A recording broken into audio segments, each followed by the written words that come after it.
दोस्तों, आज हम आपको पूजा की दिल छू लेने वाली लव स्टोरी बताने वाले हैं। पूजा नाम की एक मासूम सी लड़की थी जो शहर में अपनी माँ के साथ किराए के मकान में रहती थी।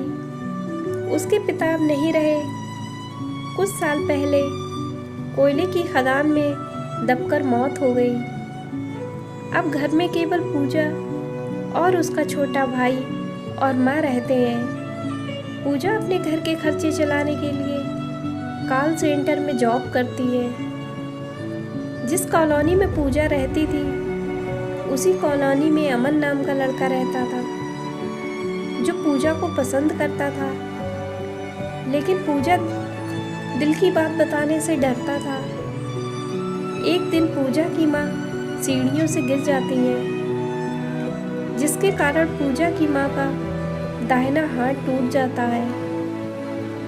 पूजा तुरंत अपनी माँ को अस्पताल ले जाती है।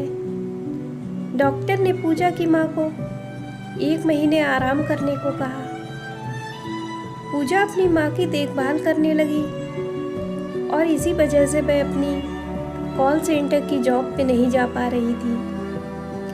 अब 1 महीना हो गया था और पूजा की माँ का हाथ ठीक हो गया था, लेकिन जब पूजा अपने कॉल सेंटर पे गई तो वहाँ पता चला कि पूजा को अब जॉब से निकाल दिया गया है। पूजा बिल्कुल मायूस हो गई। उसे अब समझ में नहीं आ रहा था कि वह क्या करे। पूजा मायूस होकर घर आने लगी।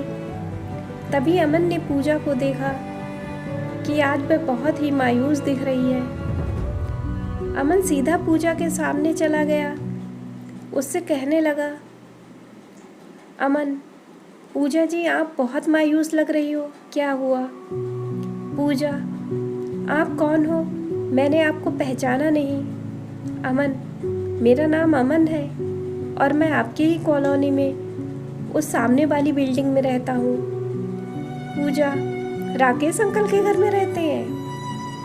अमन, हाँ, लेकिन आपने बताया नहीं कि आज आप इतनी उदास क्यों हो? पूजा, आज मुझे मेरी जॉब से निकाल दिया गया है। अब मैं क्या करूं? मुझे कुछ समझ नहीं आ रहा। अमन, आप टेंशन मत लो, मैं कोई रास्ता निकालता हूं। पूजा, अरे नहीं, मेरी वजह से आप क्यों परेशान हो रहे हैं? अमन, इसमें परेशान होने की क्या बात है? आप हमारे कॉलोनी के तो हो, इतना तो हम कर ही सकते हैं। अभी आप आराम से अपने घर जाइए। अमन अगले दिन पूजा के घर के पास गया और उसके बाहर आने का इंतजार करने लगा।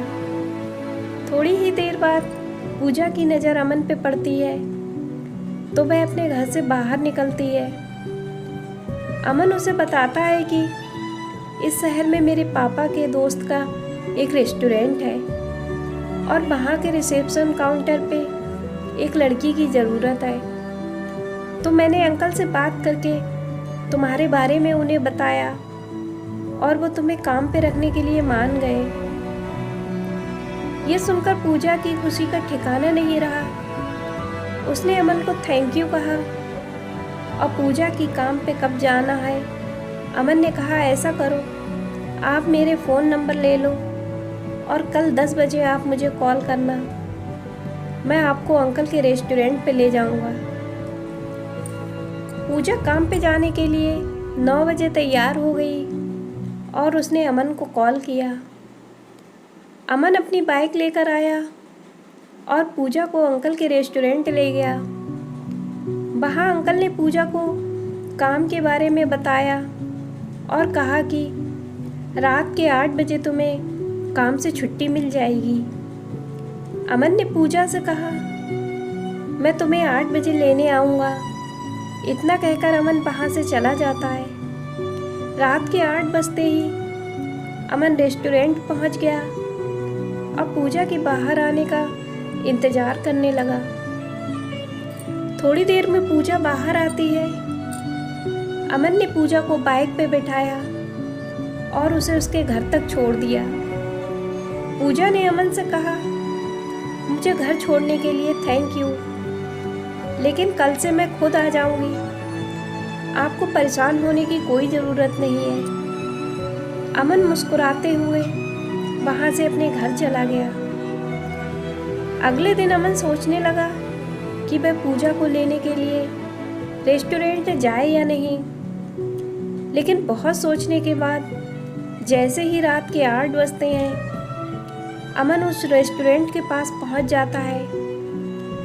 पूजा जब रेस्टोरेंट के बाहर आती है तो वह अमन को देखते ही उसके पास जाती है और कहती है, आप मेरी वजह से क्यों परेशान हो रहे हैं? अमन ने जवाब दिया, इसमें परेशान होने वाली क्या बात है? देखो कितनी रात हो गई है और आपकी जैसी प्यारी लड़की अकेले घर जाएगी तो मुझे अच्छा नहीं लगेगा ना। पूजा मुस्कुराते हुए बाइक पे बैठ जाती है। अमन अब हर रोज रात के 8 बजे पूजा को लेने के लिए रेस्टोरेंट पहुंच जाया करता। धीरे धीरे दोनों के बीच नज़दीकियां बढ़ने लगीं। एक दिन अमन पूजा को अंकल के रेस्टोरेंट से सीधा किसी दूसरे रेस्टोरेंट पे ले गया और उसने पूजा को बताया कि आज उसका बर्थडे है, तो उसने इस रेस्टोरेंट में एक छोटी सी पार्टी रखी है। पूजा ने अमन को उसका बर्थडे विश किया।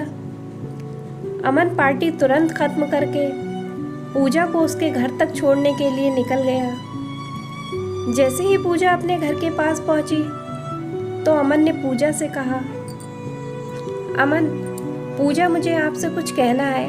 पूजा, हाँ बोलिए, क्या कहना है? अमन, आप मुझे बहुत अच्छी लगती हो, क्या आप मेरी लाइफ पार्टनर बनोगी? पूजा, अब मैं क्या बोलूँ, मुझे कुछ समझ नहीं आ रहा। अमन, आपके दिल में मेरे लिए क्या है? पूजा, आप मुझे अच्छे लगते हो। अमन अपने पॉकेट से एक गुलाब का फूल निकालता है और पूजा से कहता है, विल यू मैरी मी? पूजा मुस्कुराते हुए गुलाब का फूल लेती है और अपने घर के अंदर चली जाती है। अब दोनों एक दूसरे के साथ बहुत खुश थे। अगले महीने अमन और पूजा दोनों शादी करने वाले थे। लेकिन एक दिन जब अमन पूजा को लेने के लिए घर से निकलता है तो अमन का एक्सीडेंट हो जाता है। एक्सीडेंट के कारण अमन की स्थिति काफ़ी गंभीर हो जाती है। पूजा को ये बात जब पता चलती है तो वह तुरंत अस्पताल जाती है। वहाँ पे पूजा देखती है कि अमन को आईसीयू में रखा गया है। पूजा घर आकर बहुत रोती है।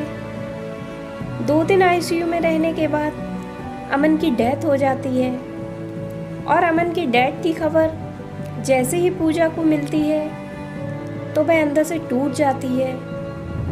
पूजा इन सब की वजह खुद को मानती है। वो सोचती है कि अमन की डेथ उसकी वजह से हुई है। पूजा की ज़िंदगी में अब ना उसके पिता का प्यार था और ना ही अमन का। बस 2 पल की कुछ यादें थीं। उन्हीं यादों के सहारे वह जीने लगी।